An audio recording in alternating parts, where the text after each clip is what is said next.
salamat, Attorney Nick. Magandang umaga sa ating lahat. Happy Andres Bonifacio Day at maligayang Pasko na rin, Vice Mayor Dodot, the City Council, at sa lahat po ng mga department heads natin, city admin, lahat ng kawani ng ating pamahalaan. Siyempre tayo po ay nagpapasalamat din sa national government agencies, lalo na sa BFP, Ma'am Elaine, na tumulong sa atin na nagkasunog sa ating City Hall sa 3rd floor. Grabe ang mga pangyayari nung nakaraang linggo, very eventful to say the least. Yung nakaraang linggo, that siguro talagang isa na rin yung sinyalis na kailangan na talaga natin magbakit sa City Hall. Kasi sa totoo lang, hindi naman ganun kalaki yung sunog electrical palma, hindi 10 minutes, Ma'am Elaine, di ba 10 minutes far out na tayo, pero ano yung naging problema? Hindi makalabas yung usok. Kita natin, bukod sa problema natin sa potential na earthquake, sunog rin pala, napakalaking peligro sa atin. Maliit lang na sunog, buong City Hall, punong-puno ng usok, kasi hindi talaga, walang ventilation at kinailangan pa nating magbasag ng bintana sa 3rd at 4th floor para sa kalaman po ng lahat. Kung di tayo nagbasag ng bintana, baka hanggang ngayon may usok pa sa City Hall. At ngayon nga, amoy nyo pa di ba? Ng mga lalo na nasa 3rd, 4th floor, pero hanggang 5th floor, kahapon nasa 5th floor ako amoy pa rin talaga yung usok kahit sa elevator. Kasi walang proper airflow, walang ventilation. Kaya yan yung isa sa siguro natin sa bagong design ng City Hall ay maganda yung airflow, ventilation, at syempre yung fire alarm and suppression system natin. Hindi ko alam kung napapansin ng bawat isa sa atin na pumapasok sa City Hall araw-araw, hindi lang sa walang alarm, wala rin yan sprinkler, na may mga plano nun nagagawa. Pero dapat kasi sabayan sa pagpapatayo ng building, di ba? Nag-renovate na lahat, talagang wala. Isa ngayon, parang too late na rin kasi wala na, huli na. But anyway, yan ang isang paalala siguro sa atin ng Diyos na kailangan na natin bilisan, City Admin, Vice Mayor Dodot, ang pag-alis, pag-vacate sa City Hall. At naman, on target naman tayo, na sa July, ay makakapag-vacate na tayo, hinahanda na yung temporary City Hall, more detailed announcements later. Meron po akong dalawang kailangan sabihin. Yung isa, good news. Yung isa, hindi masyadong good news. Pasensyahan na po, hindi naman para sa lahat ito, pero kailangan ko lang talagang sabihin. Unahin ko na po yung hindi masyadong good news, yung hindi magandang balita. Pasensya na po, hindi naman, siguro 1% lang sa inyo ang dapat makarinig nito. Ilan lang ang dapat makarinig nito, pero kukunin ko na yung pagkakataon ngayong flag raising ceremony para sabihin po ito. Last week, bukod sa sunog, may mga pangyayari pang hindi masyadong maganda. Meron tayong pinadampot, pina-entrap, pinakulong na empleyado ng Office of the Building Official. Dahil humingi po siya ng 15,000 at mukhang hindi niya first time ito gawin. Para sa kaalaman po ng lahat, yung tao pong ito, kaibigan ko. Ako po sa kanya, ako po nag-recommend sa kanya, maipasok siya sa City Hall. Pero pinapatunayan natin, pinapakita po natin sa lahat na walang kaibigan dito. Pag may ginawa kang krimen, pasensya na, 4 years ko na po winawarningan ng mga empleyado natin. Mula sa lahat lang, lalo na client-facing natin. 4 years na naman ako nagsasabi na talagang maghihigpit tayo. Hindi naman siya yung una din na na-entrap at napakulong. Pero baga, tama na. Huwag po ninyong kalimutan, hindi po ako normal na mayor. Hindi politika ang tinitingnan ko. Ang tinitingnan ko, at hindi rin ako interesado sa mga achievements ko, ganyan. Hindi ako masyadong concerned dyan. Ako naniniwala ako, doing ko ang trabaho ko araw-araw. Darating rin yung mga achievements na yan. Darating rin, pero hindi ko yun iniintindi. Ang goal ko lang, at kaya ako tumakbo bilang mayor, at kaya ako naging mayor, at kaya ako tumakbo ulit ng second term para mayor, dahil ang pangarap ko, ang goal ko dito, ay pagkatapos ng term ko, kung maka 3 terms man ako, bahala na ang Diyos, pero pagkatapos ko bilang mayor, mas maayos ang iiwan kong LGU. Mas mahirap nang maging korap. At tandaan po natin, ito yung lagi natin sinasabi, hindi tayo bara-bara kumikilos. Meron tayong, ika nga, political science student ako, ika nga, may theory of change tayo, na gusto natin, unti-unti natin baguhin ang hindi lang LGU, kundi kultura natin bilang mga Pasigenyo at bilang mga Pilipino ang binabago natin dito. Yung korupsyon, sa totoo, kahit palitan mo ang mayor, kahit maayos, konsehala at yan, ang totoo po niyan, naisa kultura na po. Nasa kultura po natin yung mga korupsyon na yan. Ayun nga, lagi kong ginagamit na example pag nagsasalita ako sa mga paaralan, sa mga school, sa mga pamantasan. Lagi kong ginagamit na example, pag nagmamaneho ka, pinara ka ng traffic enforcer, ano una mo may isip? Ayaw mo man aminin o hindi, pero gawin mo man o hindi. Sana hindi natin ginagawa, no? Pero gawin mo man o hindi, papasok sa isip mo eh. Abutan ko na lang kaya yung enforcer para hindi ako tikitan. Totoo yun, aminin natin o hindi. Pero bakit ganun? Kasi na-institutionalize, na-isa-kultura po yun sa atin sa Pilipinas. Kailangan aminin natin. Ang first step para ayusin ang isang problema, aminin na nandun yung problema, i-acknowledge yung problema, at i-address yung problema. Walang problema na naayos na nagbubulag-bulagan tayo. At yung korupsyon sa pamahalaan, aminin din natin, hindi yan maayos sa loob ng 1 taon, sa loob ng 4 na taon, sa loob ng 9 na taon. Generational po yan.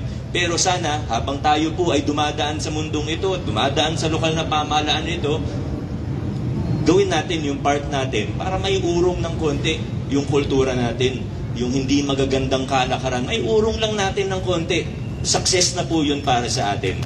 At sa mga kawani po natin na gumagawa pa rin ng mga kalokohan, ako proud ako sa ating lokal na pamahalaan. Kasi totoo naman na kahit i-acknowledge natin o hindi, ang totoo po niyan, yung mga lumang kalakaran na hindi maganda, yung mga corrupt practices, karamihan naman po talaga ay tumigil na.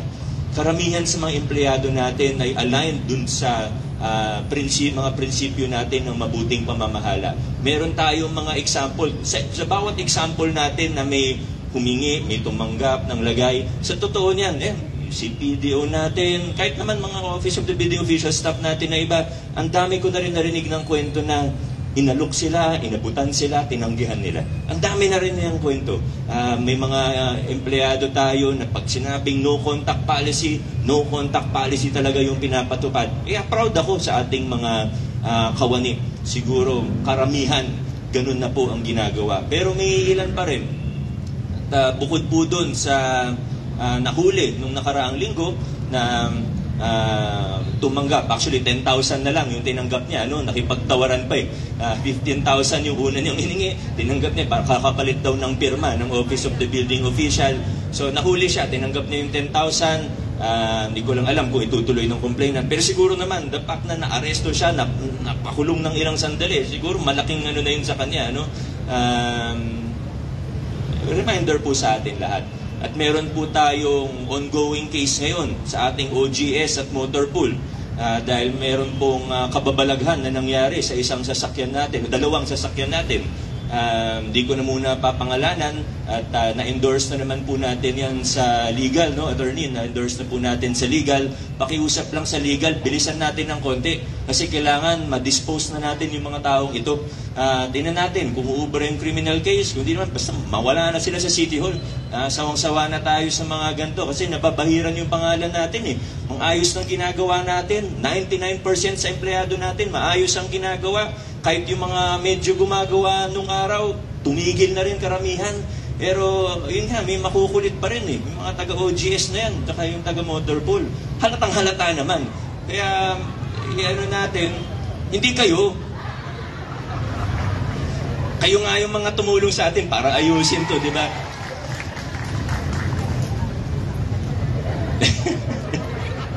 Galit sila. Wala kaming ginagawa. Hindi kayo. Hindi ko nga muna papangalanan.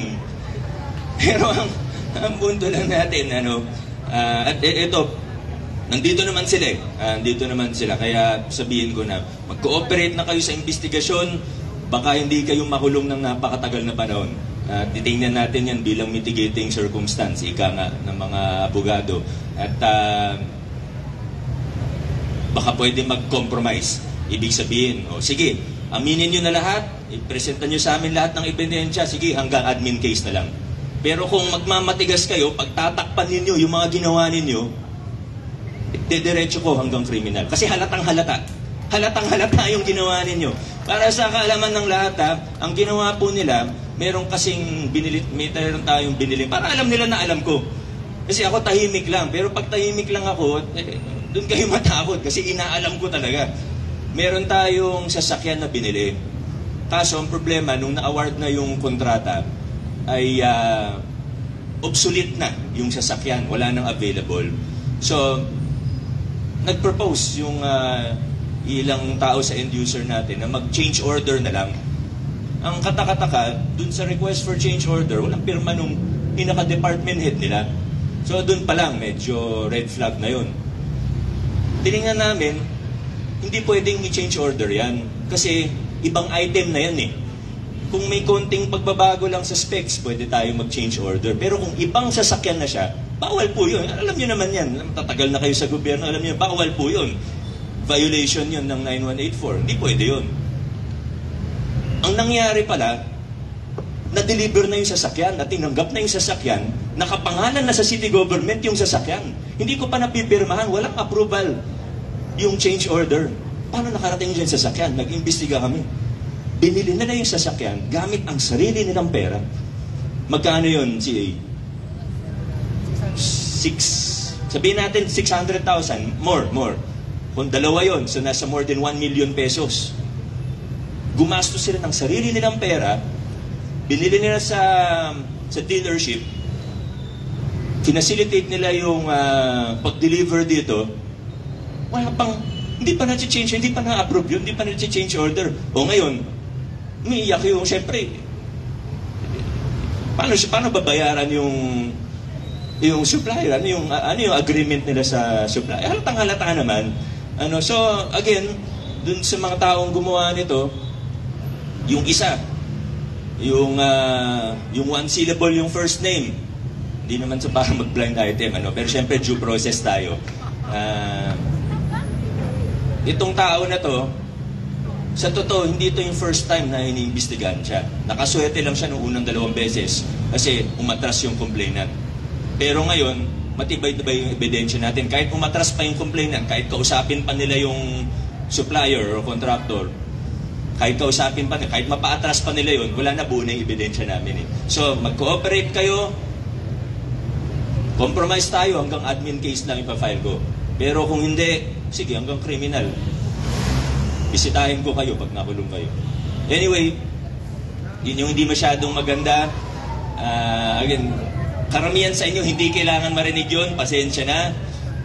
Kaya magtatapos po ako, medyo good news naman po. Gaya po ng alam ninyo, nagsimula na po ang pamaskong handog. Yan ang inaabangan ng bawat pamilya Pasigueño. Tandaan po natin bakit natin ginagawa yan, para magbigay saya sa bawat pamilya Pasigueño. Pangalawa, para ipakita ang isang gobyerno na walang pinipili, walang palakasan. Kung sa tradisyonal ay kailangan kadikit ka ng nakaupo para mas marami kang makuha, magbubuo ka ng samahan, etc. etc. Sa atin, house to house, lahat binibigyan. Tayo lang po siguro gumagawa ng ganun talagang sinusuyod natin. Lahat pinupuntahan, lahat binibigyan. At pangatlo, ito po ay isang hakbang tungo sa data-driven governance. Nakatulong ito sa mga project natin gaya ng census, yung pag-develop natin ng Pasig Pass. Yan po. So 3 dahilan, ba't ginagawa yung pamaskong handog. Pero sa mga empleyado, may magandang balita din po tayo.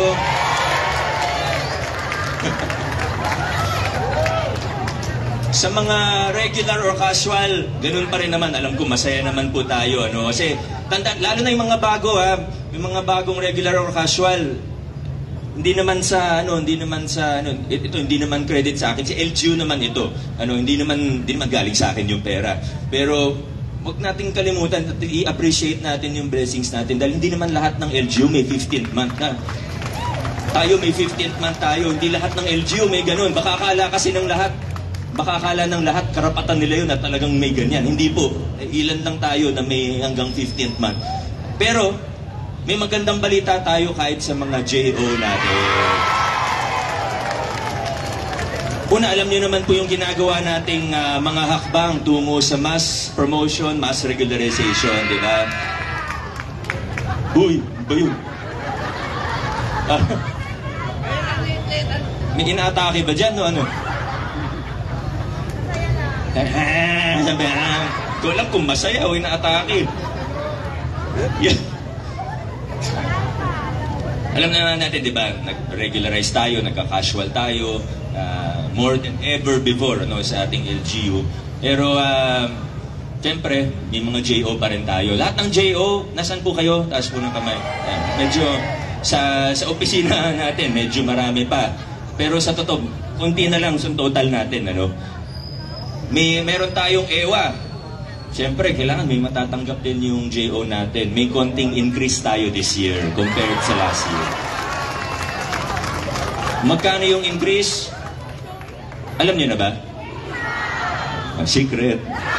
Abangan. Maraming salamat po sa ating lahat. Malalaman niyo din naman. Good morning. Adjourn na po tayo. Maraming salamat. Merry Christmas po.